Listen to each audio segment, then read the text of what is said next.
എല്ലാവർക്കും നമസ്കാരം. നമസ്കാരം ടീച്ചറെ, ഈ രാമായണത്തിൽ ചില കഥാപാത്രങ്ങൾ ചില സമയങ്ങളിൽ മാത്രം അല്ലെങ്കിൽ ഒന്നോ രണ്ടോ ഭാഗങ്ങളിൽ മാത്രം പ്രത്യക്ഷപ്പെട്ടിട്ട് പോകുന്ന ചില കഥാപാത്രങ്ങളുണ്ട്. ഉദാഹരണത്തിന് സ്വയംപ്രഭ വളരെ ചെറിയൊരു ഭാഗത്താണ് വരുന്നത്, പക്ഷേ പേര് പോലെ തന്നെ സ്വയം പ്രഭ ചൊരിയുന്ന ഒരു വ്യക്തിയാണ്. ശരിക്കും പറഞ്ഞാൽ ഈ വാനരന്മാർ അസ്തപ്രജ്ഞരായി എന്താണ് ഇനി ചെയ്യേണ്ടതെന്ന് അറിഞ്ഞുകൂടാതിരിക്കുന്ന ഒരു സമയത്ത് അവർക്ക് ശരിയായ ദിശ കാണിച്ചു കൊടുക്കുന്ന, അവർക്കൊരു വഴികാട്ടുന്ന ഒരു കഥാപാത്രം കൂടിയാണ് ഈ സ്വയംപ്രഭ. സ്വയംപ്രഭയുടെ കഥയെന്ന് പറയാമോ ഇന്ന്? ശരിയാ മോളെ, ഈ വഴിത്തിരി ഉണ്ടാക്കുന്ന ചില കഥാപാത്രങ്ങളാണ്, പക്ഷെ വളരെ കുറച്ച് സമയമേ അവർ പ്രത്യക്ഷപ്പെടത്തുള്ളൂ. ശരിയാണ്, സ്വയംപ്രഭ അങ്ങനെ ഒരാളാണ്. അത് ഈ ബാലിയെ വധിച്ചു, അത് കഴിഞ്ഞ് സുഗ്രീവൻ പെട്ടെന്ന് ഈ സുഖ സൗകര്യങ്ങളും എല്ലാം കൂടെ അങ്ങോട്ട് കിട്ടിക്കഴിഞ്ഞപ്പം രാമനോടുള്ള വാക്കങ്ങ് മറന്നു. പക്ഷെ ലക്ഷ്മണന്റെ രോഷം കിഷ്കിന്ധയെ വിറപ്പിച്ചു. ആ സമയത്ത് സുഗ്രീവൻ ഏറ്റെടുത്ത ഒരു മഹാ ഉദ്യമമാണ് സീതാന്വേഷണം. അപ്പോൾ തന്നെ ഇദ്ദേഹം 4 ദിക്കിലെ പോയിരുന്ന വാനരന്മാരെ എല്ലാം സ്വരുക്കൂട്ടി വെച്ചു. എന്നിട്ട് ഓരോ ദിക്കിലേക്കും ഓരോ ലക്ഷം വാനരന്മാരെ അങ്ങനെ വടക്കോട്ട് ശതബലൻ എന്ന് പറഞ്ഞ ആളിന്റെ നേതൃത്വത്തിൽ വിട്ടു. കിഴക്കോട്ട് വിനതൻ, പടിഞ്ഞാട്ട് സുഷേണൻ, തെക്കോട്ട് വിട്ടതാണ് ഹനുമാൻ. കാരണം തെക്കോട്ട് പോയിരിക്കുന്നു എന്ന് വളരെ സൂചന കിട്ടി, ലങ്കയിലേക്ക് പോയിരിക്കുന്നു എന്ന് ചില സൂചനകൾ കിട്ടിയല്ല, അതുകൊണ്ടാവാം അവിടോട്ട് ഏറ്റവും ശക്തരായ ആളുകളെ എല്ലാം കൂടാണ് അങ്കദൻ മുതലായവര്, നീലൻ, നളൻ, ഇവരെല്ലാം അങ്ങോട്ടാ പോയിരിക്കുന്നത്. ഗവാക്ഷൻ, അതെ, ഗവയൻ ഗവാക്ഷൻ എല്ലാം. അങ്ങനെ ഇവര് പോവുക. എന്നിട്ട് അവിടെ എല്ലാം അരിച്ചു പെറുക്കുകയാണ്. ഓരോ ലക്ഷമില്ലേ, വിന്ധ്യാടവി മുഴുവൻ അരിച്ചു പെറുക്കി. പക്ഷെ ഒരു തുമ്പും എങ്ങും കിട്ടിയില്ല. പറഞ്ഞ സമയം ഏതാണ്ട് തീരാൻ പോവുകയാണ്. എന്താ ചെയ്യുന്നത്? ഇവർക്കാണെങ്കിൽ വല്ലാതെ ക്ഷീണം, വിശപ്പ്. അങ്ങനെ ഇവർ കൊടുങ്കാട്ടി വരികയാണ്. അവിടെ വരുമ്പോൾ ഉള്ള പ്രത്യേകത, അവിടെ എങ്ങും വെള്ളമില്ല, അവിടുത്തെ മരത്തേലെങ്ങും പൂവും കായും ഇല്ല, അവിടെ ഒരു പക്ഷികളുടെയോ മൃഗങ്ങളുടെയോ ശബ്ദം പോലും കേൾക്കാനില്ല. അപ്പൊ ഇതെന്താ ഇങ്ങനെ എന്ന് ചോദിക്കുമ്പോഴാണ് അറിയുന്നത്, കണ്ടു എന്ന് പറയുന്ന ഒരു മഹർഷി, അദ്ദേഹത്തിന്റെ മകൻ ചെറുപ്പത്തിലെ ഈ വനത്തിൽ വെച്ച് മരിച്ചു. അതുകൊണ്ട് ഇനി ഒരൊറ്റ എണ്ണോ ഈ വനത്തിൽ വരണ്ട എന്ന് പറഞ്ഞിട്ട് ഒരാളെയും കയറ്റ, ഇവിടെ പൂവും കായും ഒന്നും വേണ്ട എന്ന് അദ്ദേഹത്തിന്റെ ശാപം കൊണ്ട്. അപ്പൊ ഇവർക്കൊരു വെള്ളം കുടിക്കാൻ പോലും നിവൃത്തിയില്ല, ഒന്നുമില്ല. മറ്റേ മരത്തേന്ന് ഇതൊക്കെ പറിച്ചു തിന്നല്ലേ, ഒന്നുമില്ല മാർഗം. അങ്ങനെ ഇനി നമുക്ക് മരണം എന്ന് തന്നെ വിചാരിച്ചിരിക്കുക. ആ സമയത്ത് തിരിച്ചു പോകാനും പറ്റത്തില്ല, കൊല്ലമാണ്. അപ്പം ഇവരിങ്ങനെ ഇരിക്കുമ്പോ അവിടെ ഒരു ഗുഹാദ്വാരം പോലെ കണ്ടു. പക്ഷെ വലിയ തൃണച്ഛന്നമാണ്, വള്ളികളും പുല്ലുകളും ഒക്കെ ആയിട്ട് മറിഞ്ഞു കിടക്കുന്നു. പക്ഷെ അതൊരു ഗുഹയാണെന്ന് മനസ്സിലായി. അങ്ങനെ ഇരിക്കുമ്പോ ഉണ്ട് അതിനകത്തുനിന്ന് ക്രൗഞ്ച് പക്ഷികൾ ഇങ്ങനെ പറന്നു ഉയരുന്നു. ചിറകൊക്കെ നനഞ്ഞിരിക്കുന്നു അല്ലേ? അവരുടെ ചിറക് നനഞ്ഞിരിക്കുന്നു തന്നല്ല, അതിൽ നിന്ന് വെള്ളം ഇറ്റ് വീഴുന്നു. ഒപ്പം പൂമ്പൊടി അത് അവരുടെ ചിറകൻ പറ്റിയിരിക്കുന്നു. അപ്പൊ അവിടെ വാപിയുണ്ട്, കുളമുണ്ട് എന്ന് മനസ്സിലായി. കാരണം കിണറ്റിൽ താമര ഉണ്ടാവത്തില്ലല്ലോ, കുളത്തിലാണ് താമരയുണ്ട്. പറഞ്ഞു അങ്ങനെ നമുക്കെന്നാ അങ്ങോട്ട് പോക്കളയാം എന്ന് പറഞ്ഞു. നല്ല ഇരുട്ടാണ്, ചെറിയ നടപ്പാതയെ കാണത്തുള്ളൂ, ഇടുങ്ങിയ വഴി. അപ്പൊ അവിടെ ആദ്യം ഇറങ്ങുന്നത് ഹനുമാനാണ്. അതൊരു ലീഡറിലെ ലക്ഷണമാണല്ലോ. ഹനുമാൻ പറഞ്ഞു, കൈ കോർത്ത് നമുക്ക് പോകാം. ഹനുമാൻ ഇറങ്ങി ബാക്കിയുള്ളവർ ഓരോരുത്തരും ഇങ്ങനെ കയ്യെ പിടിച്ച് ഇങ്ങനെ എല്ലാവരും കൂടെ നടക്കുകയാണ്. അങ്ങനെ നടന്നിട്ടും എങ്ങും എത്തുന്നില്ല, വെള്ളം കാണുന്നില്ല. അങ്ങനെ കുറേ ദൂരം ചെന്നപ്പം വീണ്ടും ഇവര് നിരാശരായി. വീണ്ടും മരണത്തിനെ സ്വാഗതം ചെയ്തുകൊണ്ട് ഇങ്ങനെ ഇരിക്കുമ്പോ പെട്ടെന്നാണ് ഒരു പ്രഭ കാണുക. അതൊരു വലിയ, എന്താ നമ്മളിപ്പോ പറഞ്ഞ ഒരു ടൗൺഷിപ്പ് കാണുക. അവിടുത്തെ മരങ്ങളെല്ലാം സ്വർണ്ണപ്രഭ, അവിടെ വാപികൾ ഇഷ്ടം പോലെ, അതിനകത്തെ മീനുകൾ എല്ലാത്തിനും സ്വർണ്ണ നിറം. അതുപോലെ തന്നെ ഇഷ്ടം പോലെ വസതികള്, അവിടെ നോക്കുമ്പോ എല്ലാത്തിലും നിറച്ച ആഹാര സാധനങ്ങൾ ഇരിക്കുന്നു. പക്ഷെ ആരെയും കാണുന്നില്ല. നോക്കി ചെല്ലുമ്പം ഒരു സുന്ദരിയായ ജ്വലിക്കുന്ന തേജസ്സോടു കൂടിയ ഒരു സ്ത്രീ തപസ് ചെയ്യുന്നു. പക്ഷെ അവര് മാന്തോലും മരവുരിയും ധരിച്ച യോഗിനിയാണ്. എന്താ ഇവിടെ ഇങ്ങനെ വരാൻ കാര്യം? വേറെ ഒന്നും കാണുന്നുമില്ല. ഇവരെല്ലാവരും കൂടെ നിശബ്ദരായിട്ട്, സാധാരണഗതിയിൽ നമുക്ക് തോന്നാം ഇവര് ഈ വെള്ളം കാണുമ്പോ കോരി കുടിക്കുകയല്ലേ, പക്ഷെ അവിടൊക്കെ ആ മര്യാദകൾ നമുക്ക് കാണാം. പ്രത്യേകിച്ച് ഹനുമാനാണ് നയിച്ചുകൊണ്ട് പോകുന്നത്. അവിടെ ചെന്ന് തൊഴുകയോടെ നിന്നിട്ട് പറഞ്ഞു, നിങ്ങൾ ആരാ എന്ന് ചോദിക്കും. അവൻ പറയും ഞങ്ങൾ ഇങ്ങനെ വന്നവരാണ്. ശ്രീരാമന്റെ ഈ ചെറിയതായിട്ട് കാര്യങ്ങൾ ചുരുക്കി പറയും. ദാഹിക്കുന്നു, ഞങ്ങൾക്ക് വിശക്കുന്നു, അതുകൊണ്ട് വന്നതാ ഇങ്ങോട്ട് വെള്ളം അന്വേഷിച്ച്. അപ്പോൾ പറയും ഒരു കാര്യം ചെയ്, നിങ്ങൾ പോയി നന്നായിട്ട് ഫലമൂലങ്ങൾ ഇഷ്ടം പോലെ ഉണ്ട് ഇവിടെ, അതെല്ലാം പറിച്ച് കഴിക്കുക.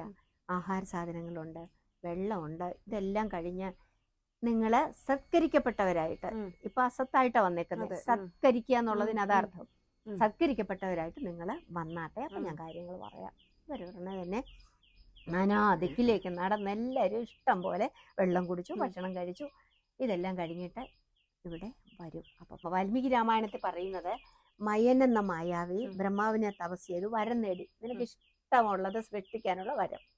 അങ്ങനെ ഇവിടെ വന്നിട്ട് ഇതുപോലെയുള്ള ഒരു നല്ല ഭംഗിയുള്ള സ്ഥലം ഉണ്ടാക്കിയെടുത്തു. അവിടെ പക്ഷേ ഇദ്ദേഹം കുറേ കാലം ജീവിച്ചു സുഖമായിട്ട്. അങ്ങനെ ഇരിക്കുമ്പോഴാണ് ഹേമ എന്ന് പറയുന്ന സരസിനോട് ഇദ്ദേഹത്തിന് പ്രണയമായി. ഇതറിഞ്ഞ ഇന്ദ്രനാണെന്ന് ആലോചിച്ചു. ഇന്ദ്രൻ വജ്രായുധം കൊണ്ട് ഒരു വെട്ടുവെട്ടി അദ്ദേഹത്തിനെ കൊന്നു. അതിനുശേഷം ബ്രഹ്മാവ് ഈ സ്ഥലം ഹേമയ്ക്ക് പതിച്ചു കൊടുത്തു. ഹേമയുടെ സഖിയായിട്ട് ഞാൻ വർത്തിക്കുകയാണ്. പക്ഷേ അധ്യാത്മ രാമായണത്തിൽ പറയുന്നത് ഹേമ നല്ല നർത്തകിയാണ്, നല്ല പാട്ടും ഒക്കെ അറിയാവുന്ന ആളാ. ഇത് നന്നായിട്ട് നൃത്തം ചെയ്ത് ശിവനെ സന്തോഷിപ്പിച്ചു. അപ്പൊ അതിനായിട്ട് നിർമ്മിച്ചു കൊടുത്ത, പാരിതോഷികമായിട്ട് നിർമ്മിച്ചു കൊടുത്ത സ്ഥലമാണ് ഇത്. അവിടെ ഞാന് സ്വയംപ്രഭ എന്ന എൻ്റെ പേര്. എന്നിട്ട് പറയും ഇവിടെ ഹേമ ബ്രഹ്മപദം പ്രാപിച്ചു. എന്നിട്ട് എൻ്റെ അടുത്ത് പറഞ്ഞു, നീ ഇവിടെ നിൽക്കണം, നീ മഹാവിഷ്ണു ഭക്തയാണ്, ഞാൻ വിഷ്ണു ഭക്തയാണെന്ന് പറയുന്നുണ്ട്, നീ ഇവിടെ നിൽക്കണം. ഒരിക്കൽ ഇതുപോലെ വാനരന്മാർ ഇവിടെ വരും. മഹാവിഷ്ണു രാമനായിട്ട് അവതരിച്ച്, ദശരഥപുത്രനായിട്ട് അവതരിച്ച് കാട്ടിൽ വസിക്കുമെന്നും അന്ന് രാമപത്നിയെ രാവണൻ മോഷ്ടിച്ചു കൊണ്ടുപോകും. അവരെ തിരക്കി ഇങ്ങനെ വാനരന്മാർ വരും. ആ സമയത്ത് അവരോട് ഇക്കാര്യങ്ങളൊക്കെ പറഞ്ഞു കൊടുക്കണം, അത് കഴിഞ്ഞ് നിനക്ക് മോക്ഷപദം പ്രാപിക്കാം എന്ന് പറഞ്ഞു. അപ്പൊ ഇതിന് ഇങ്ങനെ പോണം എന്നൊന്നും പറഞ്ഞില്ല, പക്ഷെ ഇതെന്റെ ഒരു സൂചന കൊടുത്തു. അപ്പോഴേക്കും ഇവർക്ക് പുനർജന്മം കിട്ടിയ പോലായി ഈ വാനരന്മാർക്ക്. അത്രമാത്രം ദാഹിച്ചും വിശന്നും ഒക്കെ വന്നവരല്ലേ. തന്നെയുമല്ല, സീതയെ കാണുമെങ്കിൽ നിരാശര്. അപ്പൊ തിരിച്ചു പോകാൻ പറ്റത്തില്ല എന്നുള്ള ഭയങ്കര സങ്കടം. സുഗ്രീവന്റെ കൈകൊണ്ട് മരിക്കുന്നതിലും നല്ലത് പട്ടിണി മരണം. അതിന് തയ്യാറെടുത്തിരിക്കുമ്പോഴാണ് അവർക്ക് ഈ ഒരു നല്ല അവസരം കിട്ടുന്നതും. ശരിക്കു പറഞ്ഞ ഒരു പുനർജന്മം ഉണ്ടായതുപോലെയായി വാനരന്മാർക്ക്. അവര് ഈ സ്വയംപ്രഭ പറഞ്ഞു, എനിക്ക് എന്റെ ജോലി കഴിഞ്ഞു, ഇനിയും നിങ്ങൾക്ക് ഏത് ദിക്കിലേക്കാണ് നിങ്ങൾ പോകേണ്ടതെന്ന് വഴികാട്ടുക കൂടെ ചെയ്യുന്നില്ലേ. ഇനിയും നിങ്ങൾക്ക് ഇവിടെ വരുന്ന ആരും തിരിച്ച് ജീവനോടെ പുറത്തു പോയില്ല. പക്ഷെ എന്റെ തപശക്തി കൊണ്ട് ഞാൻ നിങ്ങളെ പുറത്താക്കാം. ഒന്നുണ്ട്, വിരലുകൊണ്ട് കണ്ണടയ്ക്കണം, തുറക്കരുത്, തുറന്നാൽ പോകാൻ പറ്റത്തില്ല. നിങ്ങൾ എല്ലാവരും കണ്ണടയ്ക്കുവിൻ എന്ന് പറഞ്ഞു. എല്ലാവരും കണ്ണടച്ചു. അടുത്ത നിമിഷം ഇവര് പൂർവ്വസ്ഥിതിയിലായി, പൂർവാടവിയിൽ ചെന്നു. നേരത്തെ എവിടെ ആണോ ഇങ്ങോട്ട് പുറപ്പെട്ടത് ആ സ്ഥലത്ത് ചെന്നു. ഉടൻ തന്നെ ഈ സ്വയംപ്രഭ അവിടെ നിന്നും രാമനും ലക്ഷ്മണനും ഒക്കെ ഉണ്ടല്ലോ, രാമനെ കാണണം, എനിക്കതാണ് നേരിട്ട് കാണണം, അതിനുവേണ്ടി നേരെ ചെല്ലുകയാണ് ശ്രീരാമസന്നിധിയിൽ. അവിടെ ലക്ഷ്മണന് സുഗ്രീവനും ഒത്തിരിക്കുന്ന ഭഗവാനെ കണ്ടു. ചെന്ന് പ്രദക്ഷിണം വയ്ക്കുന്നു. എന്നിട്ട് തൊഴുതുകൊണ്ട് നിൽക്കുകയാണ്, പ്രാർത്ഥിക്കുകയാണ്. നല്ല സ്വയംപ്രഭയുടെ വലിയൊരു കീർത്തനം, സ്തുതിയുണ്ട്. ഇതെല്ലാം കഴിഞ്ഞു. രാമൻ സംപ്രീതനായി. നിനക്ക് എന്ത് വരമാണ് വേണ്ടത് എന്ന് ചോദിക്കും. പറയും, എനിക്ക് ഒരു വരവും വേണ്ട, എനിക്ക് അങ്ങയിലുള്ള ഭക്തി ഒരിക്കലും മായാതെ നിൽക്കണം. അത് ശരിക്കും ഈ യഥാർത്ഥ ഭക്തി ഉള്ളവരെല്ലാവരും അത് തന്നെയാണല്ലേ ആവശ്യപ്പെടുന്നത്. അത്രയേ ഉള്ളൂ, മറ്റൊന്നും എനിക്ക് വേണ്ട. എന്റെ ഈ ഭക്തി ഒരിക്കലും ഒരു തടസ്സമില്ലാതെ, അതിനൊരു മാറ്റമില്ലാതെ ഇങ്ങനെ തുടരണം എന്നുള്ളതാണ്, മുന്നോട്ട് പോകണം. ഇത് കേട്ടു. ഭഗവാൻ പറഞ്ഞു, അങ്ങനെ തന്നെ ഭവിക്കും. നീ ഒരു കാര്യം ചെയ്യാ, നീ ബദരി ആശ്രമത്തിൽ പോയി അവിടെ ശിഷ്ടകാലം കഴിച്ച് മോക്ഷം പ്രാപിക്കാം എന്ന് പറഞ്ഞതനുസരിച്ച് ഈ സ്വയംപ്രഭ നേരെ ബദരി ആശ്രമത്തിൽ പോയി അവിടെ സുഖമായിട്ട് കഴിഞ്ഞ് പിന്നെ ജീവിതാവസാനം അവിടെ വെച്ച് തന്നെ മോക്ഷം പ്രാപിച്ച് തീരുകയും ചെയ്യുന്നു. ഇവിടെ നമുക്ക് എടുത്തു പറയാനുള്ള ഒരു കാര്യം, ഭോഗാസക്തിയുടെ നടുവിലാണ് ഇരിക്കുന്നത്. അവിടെ എല്ലാം ഉണ്ട്. എന്താ, സ്വർണം എന്ന് പറയുമ്പോൾ അമൂല്യം എന്നുള്ള അർത്ഥമാണ്. അതിന് നടുവില് ഒന്നിനോടും താല്പര്യമില്ലാതിരിക്കുന്ന താപസവേഷത്തിലിരിക്കുന്നു. അതാണ് അവരുടെ പ്രഭ. നമുക്ക് തരാനുള്ള മെസ്സേജ്, സന്ദേശം അതാണ് അതെ. ചുറ്റും ഇത്രയും ഉണ്ടായിട്ടും അതെ എല്ലാ സുഖ സൗകര്യങ്ങളും ഉണ്ടായിട്ടും അതൊന്നും വേണ്ട എന്ന് വെച്ചുകൊണ്ട് ആ. സ്വയം ഇങ്ങനെ പ്രഭ ചൊരിഞ്ഞ് ജീവിക്കുന്ന ഒരു വ്യക്തി. ചൊരിഞ്ഞിട്ട് അതെ. തന്നെയുമല്ല ഒരു നക്ഷത്രം മാതിരി മറ്റുള്ളവർക്ക് മാർഗനിർദ്ദേശം കൊടുക്കുകയും കൂടെ ചെയ്യുന്നു. അതാണ് ഈ സ്വയംപ്രഭയുടെ അവതരണം കൊണ്ട് മഹർഷി അല്ലെങ്കിൽ ഉദ്ദേശിക്കുന്ന വാൽമീകി മഹർഷിയും എഴുത്തച്ഛനും ഉദ്ദേശിച്ചത് അതാണ്. ആസക്തിയുടെ നടുവിലിരിക്കുന്ന അനാസക്തിയും അവർ മറ്റുള്ളവർക്ക് ചൊരിയുന്ന പ്രഭയും. അങ്ങനെ നമ്മുടെ ഇടയിലും ഉണ്ടല്ലോ അങ്ങനെ ഒരാൾക്കൂട്ടത്തിലാണെങ്കിലും ചിലരെ നമ്മൾ പെട്ടെന്ന് തിരിച്ചറിയുകയും അവരുടെ പ്രകാശം നമ്മൾ തിരിച്ചറിയുകയും ചെയ്തു.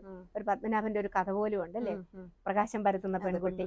സ്വയം ജ്വലിച്ചുകൊണ്ട് മറ്റുള്ളവർക്ക് പ്രകാശം പകർന്നു കൊടുക്കുന്ന ഒരു വ്യക്തി, വഴികാട്ടുന്ന. അതായത് ഈ ഹനുമാൻ ഉൾപ്പെടുന്ന വാനര സംഘം എന്ത് ചെയ്യണമെന്ന് അറിഞ്ഞുകൂടാതെ നിൽക്കുന്ന സന്ദർഭത്തിലാണ് സ്വയംപ്രഭയെ കാണുന്നതും സ്വയംപ്രഭ അവർക്കൊരു എന്താണ് പോസിറ്റീവ് എനർജി എന്നൊക്കെ പറയാം നമുക്ക് വേണമെങ്കിൽ, അത് നിറച്ചു കൊടുക്കുന്നതും വഴികാട്ടി വിടുന്നതും. അതുപോലെ തന്നെ ഈ വാനരന്മാർ ഇവിടെ വരുമ്പോൾ അവരോട് ആദ്യം നിങ്ങൾക്ക് വേണ്ടത് ഭക്ഷിക്കൂ, നിങ്ങൾക്ക് ആവശ്യമുള്ള വെള്ളം കുടിക്കൂ എന്നൊക്കെ പറയുന്ന ഒരു ആതിഥ്യ മര്യാദ എല്ലാം കൊണ്ട് ഒരു നിറകുടമായിരിക്കുന്ന ഒരു വ്യക്തിത്വമാണ് സ്വയംപ്രഭ എന്ന് പറയുന്നത്. നമ്മുടെ ജീവിതത്തിലും നമ്മൾ ധാരാളം പേരെ ഇതുപോലെ കണ്ടുമുട്ടാറുണ്ട്. വളരെ ചെറിയൊരു സന്ദർഭത്തിലായിരിക്കും നമ്മുടെ ജീവിതത്തിൽ അവർ കടന്നു വരുന്നത്. പക്ഷേ നമുക്ക് വലിയ വലിയ പാഠം പറഞ്ഞു തന്ന് അല്ലെങ്കിൽ വലിയ ഊർജം പ്രദാനം ചെയ്ത് കടന്നു പോകുന്നവർ. ഇനിയും ധാരാളം കഥാപാത്രങ്ങളുണ്ട് രാമായണത്തിൽ ബാക്കി. മറ്റൊരു കഥയിലൂടെ മറ്റൊരു കഥാപാത്രത്തിലൂടെ നാളെ വീണ്ടും കണ്ടുമുട്ടാം. അതുവരേക്കും എല്ലാവർക്കും നമസ്കാരം.